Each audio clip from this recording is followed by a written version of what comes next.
कैसे हैं आप सब। मैं आपका अपना जीके सर।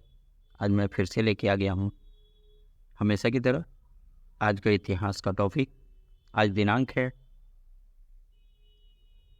13 अक्टूबर और हम बात करेंगे आज के दिन की ऐतिहासिक घटनाओं के बारे में।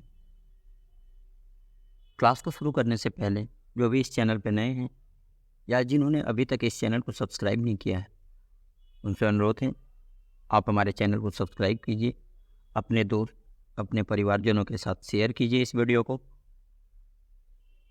अब बेल आइकन को जरूर हिट कीजिए। चलिए बिना किसी देरी के टॉपिक पे आते हैं। बात करते हैं 1976 में बोलिविया में बोइंग जेट विमान दुर्घटनाग्रस्त हुई थी और उसमें करीब 100 लोग मरे थे। कौन सा बोइंग जेट विमान जो था वो, और कहाँ पे? बोलिविया में। क्लियर हो गया। कब की घटना है? 1976 में, आज ही के दिन।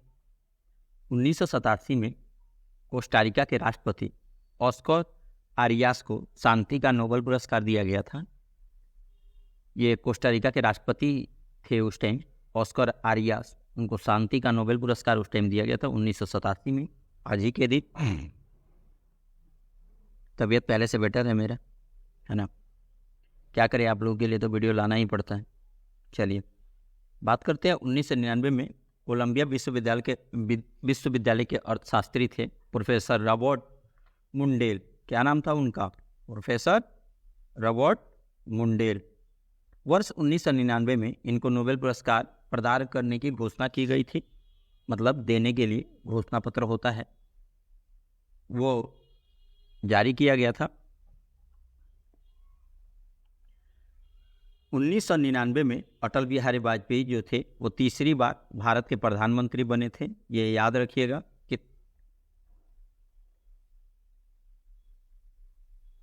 क्लियर हो गया। अटल बिहारी वाजपेयी जो थे वो तीसरी बार भारत के प्रधानमंत्री बने थे 1999 में, आज ही के दिन। बात करते हैं सन 2000 में दक्षिण कोरियाई राष्ट्रपति किम दाई जुंग को शांति का नोबेल पुरस्कार इनको दिया गया था। किस सन के लिए? सन 2000 के लिए। ये इम्पोर्टेंट है, ये सब पेपर में आते हैं। नोबेल पुरस्कार से रिलेटेड जितने भी होते हैं उस चीज़ के लिए हर क्षेत्र में नोबेल पुरस्कार दिया जाता है। बात करते हैं 2001 में नाइजीरिया में अमेरिकी विरोधी प्रदर्शन के दौरान भड़की सांप्रदायिक हिंसा में लगभग 200 लोग मारे गए थे। कितने लोग मारे गए थे? क्योंकि नाइजीरिया एक देश है, वहाँ पे अमेरिका का विरोध प्रदर्शन चल रहा था। उसी टाइम ये सांप्रदायिक हिंसा भड़क गई थी और उसमें 200 से ज़्यादा लोग मारे गए थे। बात करें 2002 में इंडोनेशिया के बाली नाइट क्लब में हुए भीषण विस्फोट में 200 लोग मारे गए थे और 300 से अधिक लोग घायल हुए थे। आपको पता है इंडोनेशिया में बाली जो है बहुत फेमस है टूरिस्टिक पैलेस के लिए, है ना। तो वहाँ पे बहुत सारे नाइट क्लब हैं। उसी नाइट क्लब में एक विस्फोट हो गया था। उस विस्फोट मतलब छोटा मोटा विस्फोट नहीं था। अगर 200 लोग मारे गए हैं तो समझ सकते हैं ना, वैसे भी वो क्राउडेड एरिया होता है। सन 2003 में डलास में एक साल की सीए योजना और 26 घंटे तक चले जटिल ऑपरेशन के बाद मिस्र के जुड़वा बच्चों के आपस में जुड़े सिर को अलग करने में ऑपरेशन सफल रहा था। क्या रहा था? ऑपरेशन जो था वो सफल रहा था। कहाँ पे? 26 घंटे तक ये चला था ऑपरेशन। मिस्र में जुड़वा बच्चों के आपस में वो सिर जुड़े हुए थे और वो ऑपरेशन जो था वो सक्सेसफुल रहा था। क्लियर हुआ आप सभी को? कोई डाउट तो नहीं है?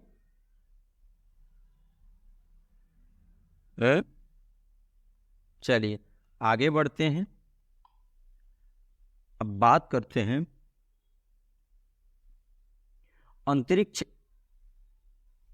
अमेरिकी अंतरिक्ष एजेंसी नासा के लिए एक भारतीय छात्र का चयन हुआ था। आपको पता ही है कि हमेशा कुछ ना कुछ चयन होता रहता है,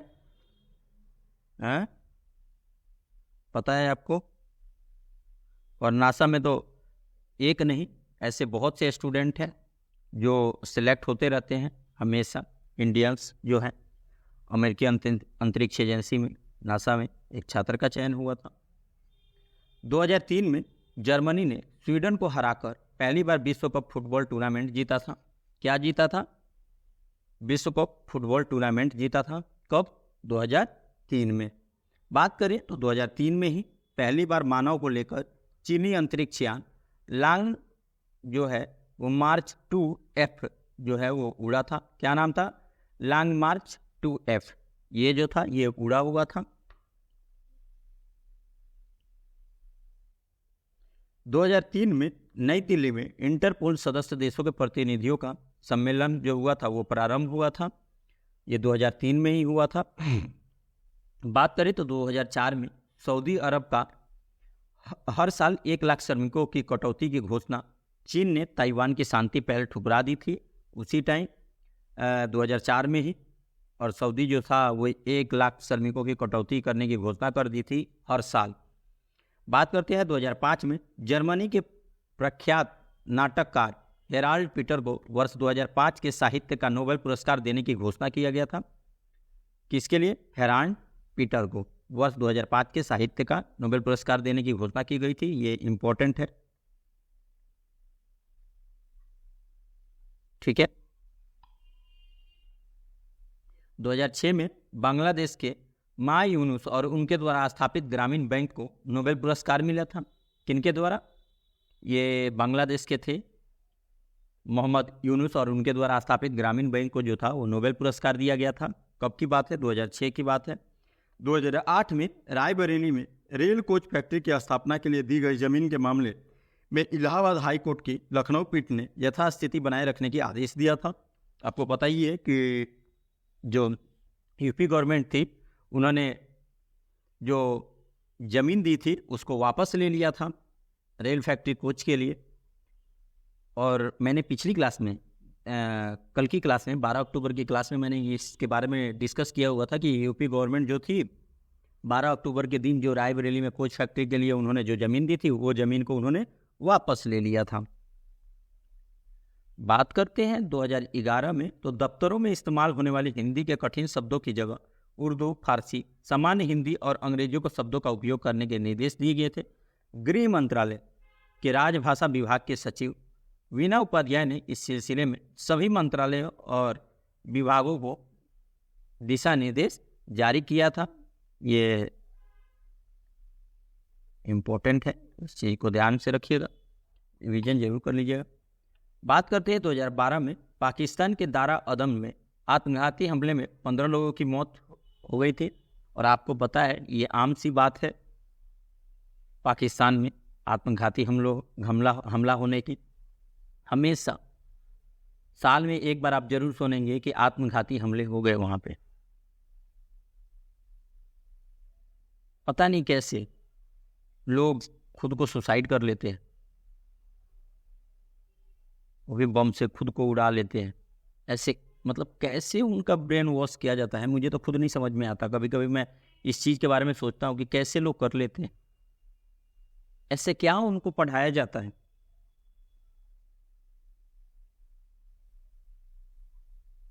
समझिए इस चीज़ को।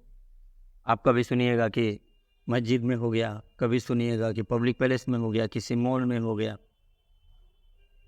आगे बढ़ते हैं, बात करते हैं 2013 में मध्य प्रदेश के दतिया जिले में भगदड़ से 109 लोगों की मौत हो गई थी। कितने लोगों की? 109 लोगों की मौत हो गई थी।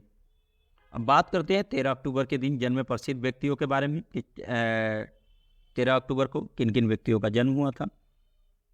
तो 1994 में अविनाश सामले जो भारतीय एथलीट थे, जो लंबी बाधा दौड़ के लिए जाने जाते थे, उनका जन्म हुआ था आज ही के दिन।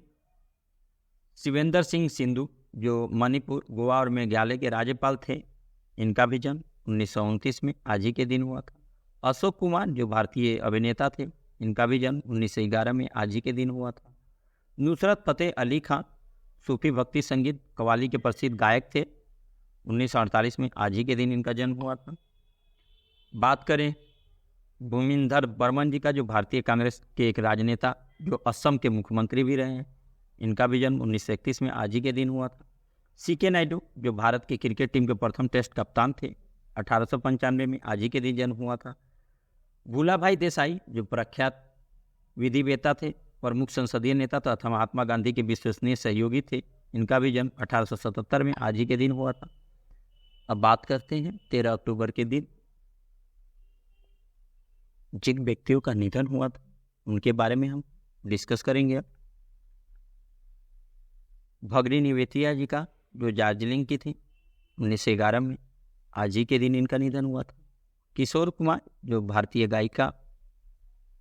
गायक थे, किशोर कुमार जी भारतीय गायक थे और इनके गाने सुनिएगा, आहा हा क्या मज़ा आता है। ओल्ड इज गोल्ड जिसे कहते हैं किशोर कुमार के। 1987 में आज ही के दिन इनका निधन हुआ था।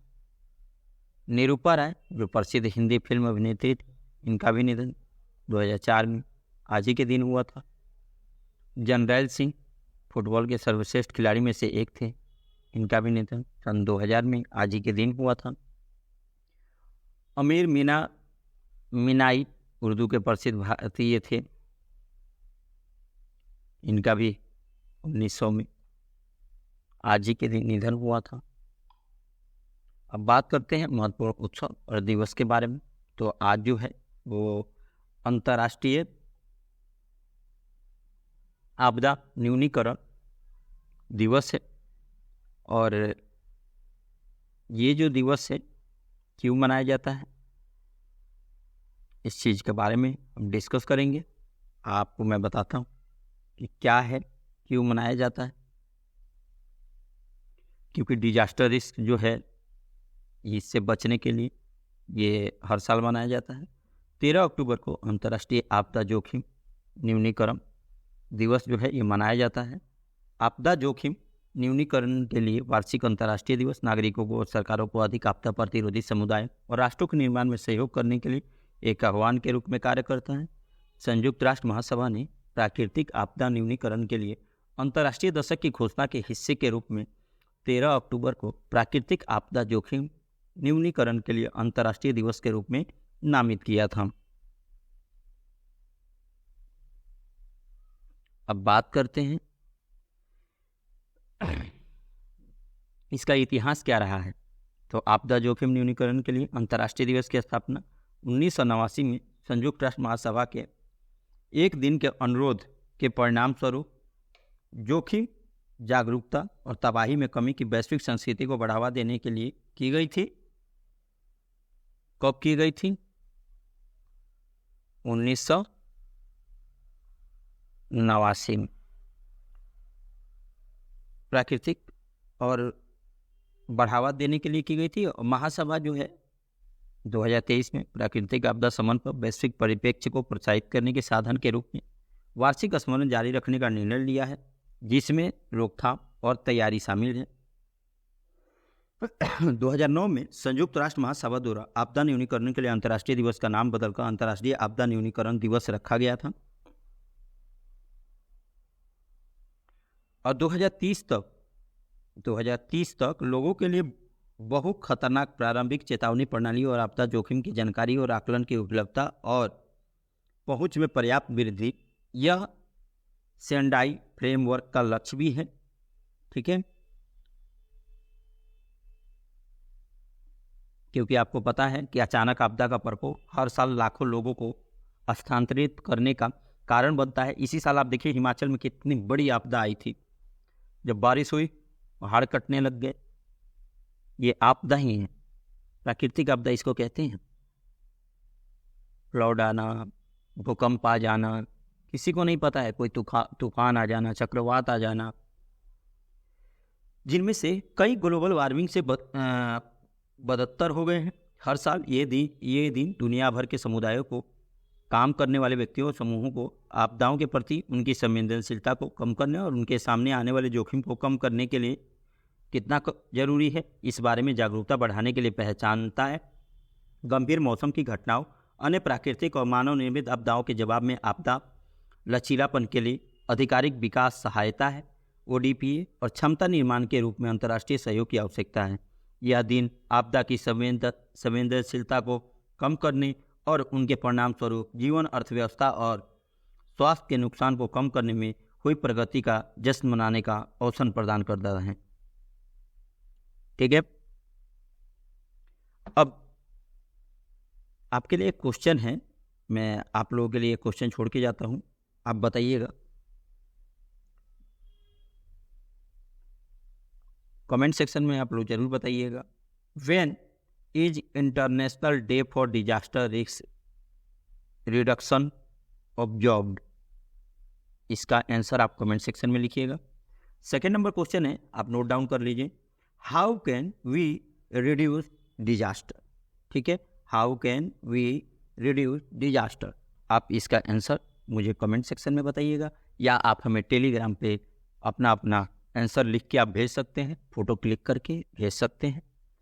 ठीक है, कोई डाउट है आप पूछ सकते हैं मुझसे, किसी भी प्रकार के आपको डाउट है आप पूछ सकते हैं, बेझिझक मैं उसका जवाब दूंगा।